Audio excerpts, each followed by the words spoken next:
आर्याची चापट खाऊन सुद्धा निक्की तांबोळी काही थांबायचं नाव घेत नाहीये. कारण निक्की तांबोळीचं परत एकदा बिग बॉसच्या घरात भांडण झालंय आणि आता हे भांडण झालं आहे जान्हवी किल्लेकर बरोबर.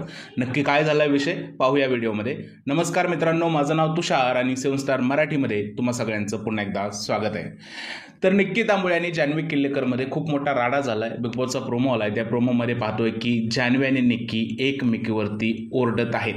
निक्कीचं कसं झालंय मित्रांनो, गिरे तो भी टांग ऊपर अशा पद्धतीचा स्वभाव झालेला आहे. कारण काल आर्याने चापट मारल्यानंतर निक्कीची आजची रिॲक्शन हे आहे की जान्हवी तुला मी घरातून बाहेर काढून टाकेन, जसं एका व्यक्तीला घरातून बाहेर काढले आणि आता ती माझ्यावरती खूप रागावली, अशा पद्धतीचे उद्गार जे आहे ते निक्की तांबोळी करते. आणि जान्हवी म्हणते की तू मला कशी घरातून बाहेर काढते तेच मी बघते, तुला मराठीमध्ये कोणी ओळखत नव्हतं म्हणून तू मराठी बिग बॉसमध्ये आली. आणि अशा पद्धतीने भाषा वापरून जान्हवीने निक्कीची लायकी काढलेली आहे. तर एकंदरीतच काय प्रोमो बघून असं वाटतंय निक्की आणि जान्हवीचा तुफान राडा झालेला आहे. आणि आता या राड्यानंतर घरातील इक्वेशन कसे होतात हे पाहणं सुद्धा इंटरेस्टिंग असणार आहे. पण आपलं लक्ष लागलेलं आहे आर्या आणि निक्कीच्या कॉन्ट्रोवर्सीवरती. आता ही कॉन्ट्रोवर्सी कितपत पुढे जाते हे सुद्धा पाहणं इंटरेस्टिंग असणार आहे. तुमचं काय म्हणणं आहे या सगळ्या भांडणाबद्दल प्लीज मला कमेंटमध्ये सांगा. जर हा व्हिडिओ आवडला असेल तर त्याला लाईक करा, शेअर करा, चॅनलला सबस्क्राईब करायला विसरू नका. भेटूया पुढच्या व्हिडिओमध्ये. तोपर्यंत भारत माता की जय.